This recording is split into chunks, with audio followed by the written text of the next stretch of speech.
राधे राधे दोस्तों, आज हम आपको तुलसी विवाह की कहानी सुनाएंगे।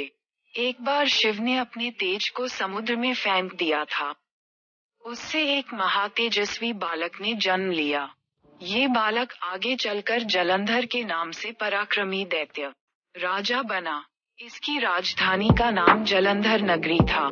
दैत्यराज कालनेमी की कन्या वृंदा का विवाह जलंधर से हुआ। जलंधर महाराक्षस था।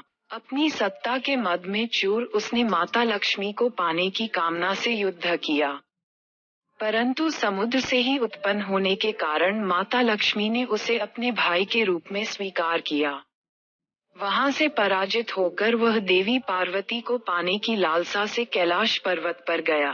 भगवान देवाधिदेव शिव का ही रूप धरकर माता पार्वती के समीप गया, परंतु मां ने अपने योग बल से उसे तुरंत पहचान लिया तथा वहां से अंतर्ध्यान हो गई। देवी पार्वती ने क्रुद्ध होकर सारा वृतांत भगवान विष्णु को सुनाया। जलंधर की पत्नी वृंदा अत्यंत पतिव्रता स्त्री थी। उसी के पतिव्रत धर्म की शक्ति से जलंधर न तो मारा जाता था और न ही पराजित होता था। इसीलिए जलंधर का नाश करने के लिए वृंदा के पतिव्रत धर्म को भंग करना बहुत आवश्यक था। इसी कारण भगवान विष्णु ऋषि का वेश धारण कर वन में जा पहुँचे, जहाँ वृंदा अकेली भ्रमण कर रही थी। भगवान के साथ दो मायावी राक्षस भी थे, जिन्हें देखकर वृंदा भयभीत हो गई। ऋषि ने वृंदा के सामने पल में दोनों को भस्म कर दिया। उनकी शक्ति देखकर वृंदा ने कैलाश पर्वत पर महादेव के साथ युद्ध कर रहे अपने पति जलंधर के बारे में पूछा। ऋषि ने अपने माया जाल से दो वानर प्रकट किए। एक वानर के हाथ में जलंधर का सिर था तथा दूसरे के हाथ में धड़। अपने पति की यह दशा देखकर वृंदा मूर्छित होकर गिर पड़ी।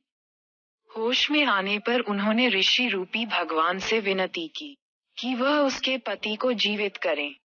भगवान ने अपनी माया से पुनः जलंधर का सिर धड़ से जोड़ दिया, परंतु स्वयं भी वह उसी शरीर में प्रवेश कर गए। वृंदा को इस छल का तनिक भी आभास न हुआ। जलंधर बने भगवान के साथ वृंदा पतिव्रता का व्यवहार करने लगी, जिससे उसका सतीत्व भंग हो गया। ऐसा होते ही वृंदा का पति जलंधर युद्ध में हार गया। इस सारी लीला का जब वृंदा को पता चला, तो उसने क्रुद्ध होकर भगवान विष्णु को हृदयहीन शिला होने का श्राप दे दिया। अपने भक्त के श्राप को भगवान विष्णु ने स्वीकार किया और शालिग्राम पत्थर बन गए। सृष्टि के पालनकर्ता के पत्थर बन जाने से ब्रह्मांड में असंतुलन की स्थिति हो गई। ये देखकर सभी देवी देवताओं ने वृंदा से प्रार्थना की वह भगवान विष्णु को श्राप मुक्त कर दे। वृंदा ने भगवान विष्णु को श्राप मुक्त कर स्वयं आत्मदाह कर लिया। जहाँ वृंदा भस्म हुई, वहाँ तुलसी का पौधा उगा। भगवान विष्णु ने वृंदा से कहा, हे वृंदा, तुम अपने सतीत्व के कारण मुझे लक्ष्मी से भी अधिक प्रिय हो गई हो। अब तुम तुलसी के रूप में सदा मेरे साथ रहोगी। तब से हर साल कार्तिक महीने के देव उठावनी एकादशी का दिन तुलसी विवाह के रूप में मनाया जाता है। जो मनुष्य भी मेरे शालिग्राम रूप के साथ तुलसी का विवाह करेगा, उसे इस लोक और परलोक में विपुल यश प्राप्त होगा। उसी दैत्य जलंधर की यह भूमि जलंधर नाम से विख्यात है। सती वृंदा का मंदिर मोहल्ला कोट किशनचंद में स्थित है। कहते हैं कि इस स्थान पर एक प्राचीन गुफा भी थी, जो सीधी हरिद्वार तक जाती थी। सच्चे मन से 40 दिन तक सती वृंदा देवी के मंदिर में पूजा करने से सभी मनोरथ पूर्ण होते हैं। जिस घर में तुलसी होती है, वहाँ यम के दूत भी असमय नहीं जा सकते। मृत्यु के समय जिसके प्राण मंजरी रहित तुलसी और गंगा जल मुख में रखकर निकल जाते हैं, वह पापों से मुक्त होकर वैकुंठ धाम को प्राप्त होता है।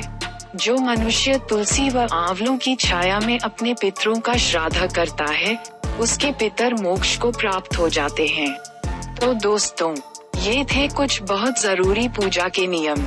अगर आपको ये जानकारी सही लगी तो ऐसी और वीडियो के लिए लाइक करें, सब्सक्राइब करें और अपने परिवारजनों में शेयर जरूर करें। भक्ति मार्ग ज्ञान दर्शन में आपका स्वागत है। धन्यवाद।